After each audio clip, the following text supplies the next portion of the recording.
name to the account to ensure financial transparency. In other words, the board has faced with tremendous roadblocks. As I indicated earlier, we made a strong commitment to this community that we will ensure transparency and accountability. Where we find ourselves stuck and we cannot prevail, it is our fiduciary responsibility to let you know where we are. With this, I want to thank you for listening, and God bless all of you, and I will allow the next speaker to come in.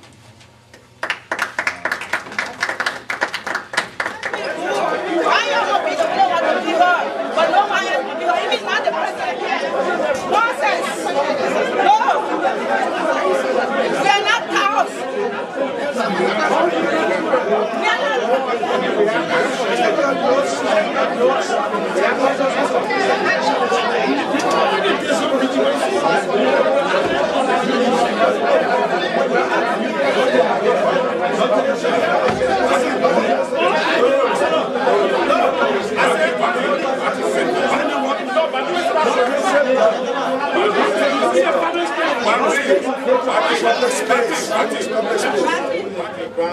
We have Q&A time, people. Okay, thank you.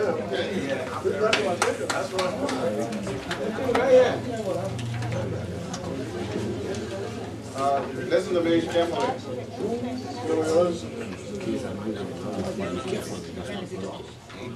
Unfortunately, I know people think that this is a difficult problem, but it is difficult for us as board members. We have dealt with this problem over a couple of months. And on the financial impropriety and allegation we experienced today, we received several supplementary budgets from the administration.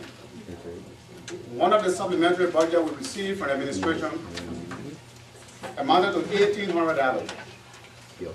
And during that analogy, we were told that $800 of this amount will be utilized to entertain Liberian soccer staff from Arizona.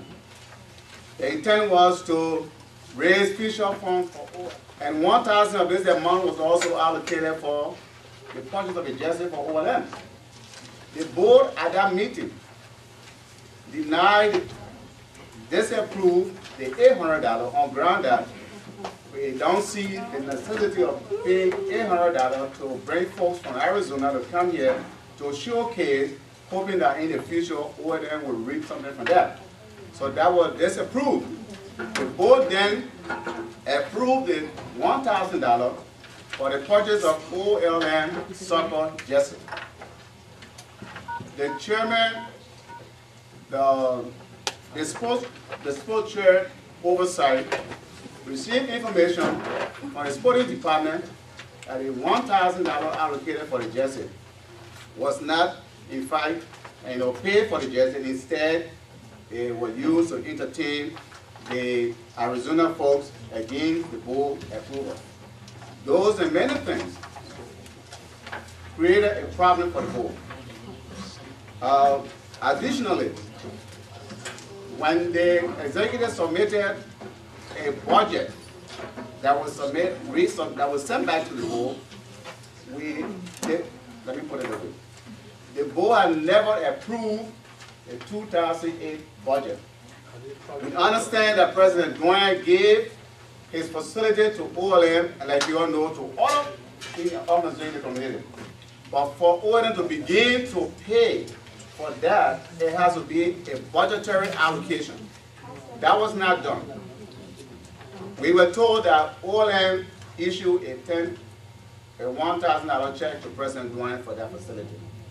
The board of directors is very troubled with that because there are no budgetary allocations to account for that. So all these things we thought that we let you know because there are things that are in the community. And as board members, if we don't tell you these things that we know, we are letting you down. And it's based upon this we have come today to give you a detailed explanation. And we, just to say this here, you can jot down your notes. I'm here when you have the time for question and answer. Specifically, I will go over this and I'll provide the information for that. So we should not interrupt the body. We'll go to the next item. And with question and answer, you can ask the finance man, and I'll be able to answer that. Thank you for your attention. this time, thank you, Mr. Parker.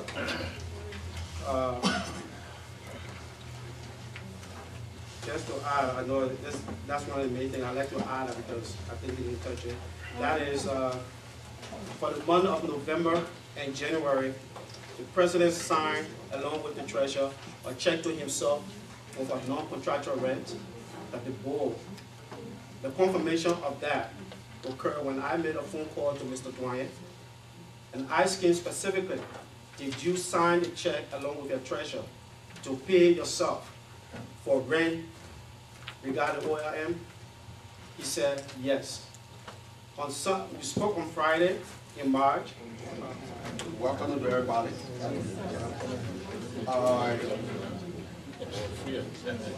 It was very much. Please be attentive. It was astonishing when we heard that Mr.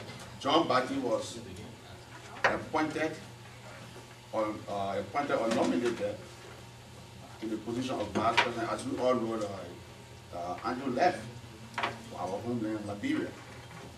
So we both were concerned about it, and we made a lot of attempts to resolve that issue, but it failed. But yet then still, the president went ahead to insist that Mr. John Batty, at all costs, without no respect for the Constitution, to give him a lot of duties to go represent OLM out there as vice president. So on the 22nd of February, the LMD, the Liberian Ministerial Association leadership, invited us for a meeting. And it was unfortunate that the other two board members were not there. And it was the chairman, Doris Parker, and Henry Kessler. And we went there. It was agreed, and the LMA chaired the meeting. It was agreed that, look, Mr. Doyen, go back and re-nominate this man, nullify whatsoever you did. Because he appointed a man, he inducted the man into office, and all of those things, total violation. Though the Constitution is silent on that. You know, on Go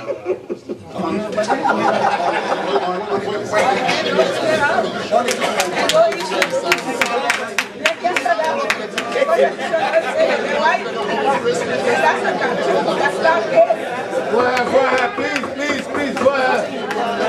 So we went into that discussion. It was understood and that Mr. Batty should be re-nominated to the board for confirmation hearing. And when we came home, we made a series of calls. And because Mr. Batty couldn't get a vote, we don't know what happened, what went on. So Batty did not appear to the board for confirmation hearing. And yet then still, Mr. Batty was still functioning as vice president of OLM. That was troublesome, and people continue to call us. By the state that's recognized, federal law says, the board is a governing board. The best thing for you to do, the right thing to do, is to bring that person to the board and the board evaluates. And let's get this right. Our president, God forbid, nothing will happen to him, but if something should happen, let's assume he was not. And I said, God forbid. Nothing will happen to him. So, usually anything bad, God forbid, nothing will happen to him. But if something were to happen, he's not available. The vice president